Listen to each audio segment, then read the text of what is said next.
Okay, let's talk about Maanaadu, a Tamil SF movie about a guy stuck in a time loop. Another one? Would you be your first reaction? But it is actually one of the very, very few movies that Hollywood made with this type of plot. So let's go. Welcome to Once Upon a Place, a channel where we talk about South Indian movie. So if you like this content, don't forget to click like and have a good night's sleep. The story. Meet Abdul Khaliq. Is on his way to Uti and is sitting next to Seetha Lakshmi, a aerophobic young lady. And they talk. He's like blah blah blah, she's like blah blah blah, and they're like, oh, wait, are we going to the same wedding? And he's like, okay, wait, I just got the craziest idea. Why don't we go together, for our good old planet and all? And she's like, okay. And she asks all of his details, like his ID, his picture, in case something happens to her. And if my girl wanted, she could probably manage to get his bank details info. But unlike me, she's obviously a girl with a good moral compass. So they go to the wedding, they dance, they sing, and Abdul asks Seetha for a favor. And little did she know she was actually a ploy in Abdul's master plan. Abdul Khalid was actually there to help the bride to elope with her lover, aka Abdul's best friend. On their way to the register office, they hit someone, and that someone is knocked out. And lots of policemen follow that someone, and then comes Dhanushkodi, the main villain. He's like, okay, you knocked out my victim, and you have to clean that mess up. He's talking to Abdul at this point, and continues. So I'm gonna hold your friend as hostage, and you just have to do one teeny tiny little thing if you want me to free your friends. You just have to go to a meeting and do as I say. And Abdul Khalid ends up being the ploy in Dhanushkodi's evil master plan. Because Dhanushkodi is here to kill the minister at a conference. So his plan was to ask Abdul to pull out a gun, shoot the minister, put the blame on this poor Abdul, kill him on the spot, and making it look like a terrorist attack.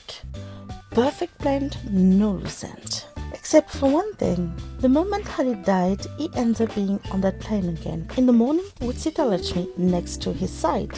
And just like any other hero that lived that kind of situation, he will go through the 5 stages of a time looper. What the fuck? Oh no, again? Wait, am I in a time loop? Can someone put an end to my misery? And lastly, oh fuck, let's go with the flow, whatever. Good thing that the character didn't start off the day with an awful diarrhea episode. That could have been much worse. And the rest of the story is how he will try to stop that time loop.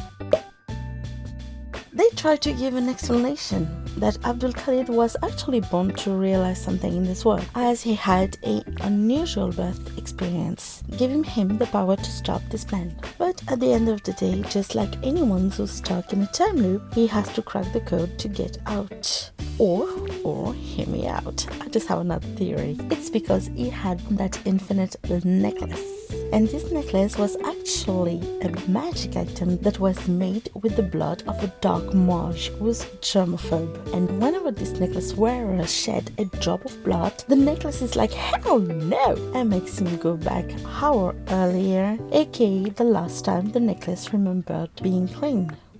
Guys, we may have a magic item with a memory trouble.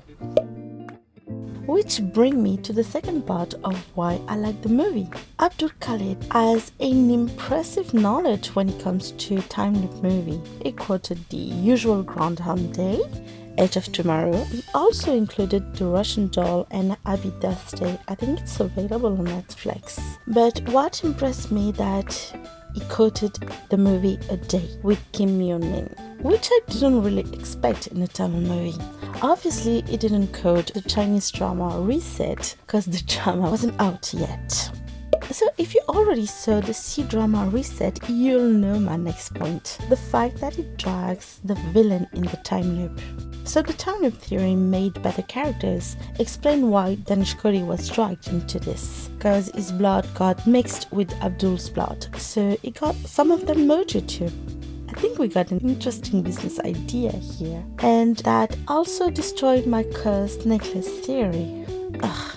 So back to Dhanushkodi. Choosing Suryah as Dhanushkodi was really a smart move because he was just very, very good. And just like Abdul, Dhanush started to experience the time loop, but he went to his 5 stage of acceptance, which were craziest, super crazy, fragilistic, espialidocious, and okay, now I got it. And after that, both of them were able to carry on this tormentor game, with one trying to cancel the conference at all costs, and the other one dead set to keep Abdul alive and make this conference happen. As there are so many things packed in the movie, there's only one song and a very few fight scenes. And I really enjoyed one fight in particular, the time loop fight. So at some point, Abdul decides to investigate about the shooting itself.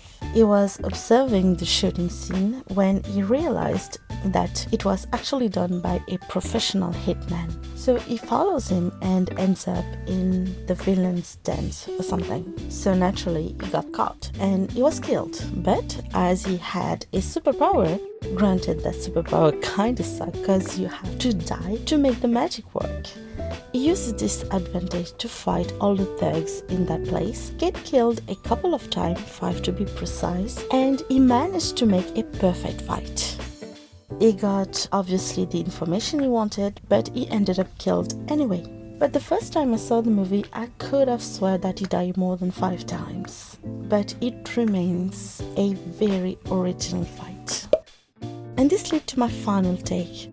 A successful bet for a time loop movie. This trope is a tricky exercise, and if we dig a little bit, some people will easily spot the plot hole of the movie. But I was pleasantly surprised with this project. A time loop movie is always a difficult one to write, just like any time-related movie or TV show, because the writer can easily miss something. And this one turned out to be quite good. I really like the character. Abdul was an interesting character. He really wants to stop this conference, not because he wants to save the victim, but because he doesn't want this to turn into a religious war. As he says, let them kill him, push him down the stairs, or even in a hospital. That is not my problem. But if they kill him in a public gathering, they can easily blame a religion or a part of our society. And obviously my most favorite one would be the female girl, as she looks smart and she's a quick learner and she really helps the hero in his journey. Granted, she's adorably naive. And the real MVP in this movie was Suryah. He was just excellent. His over-the-top reaction, his craziness was something I really loved in this movie.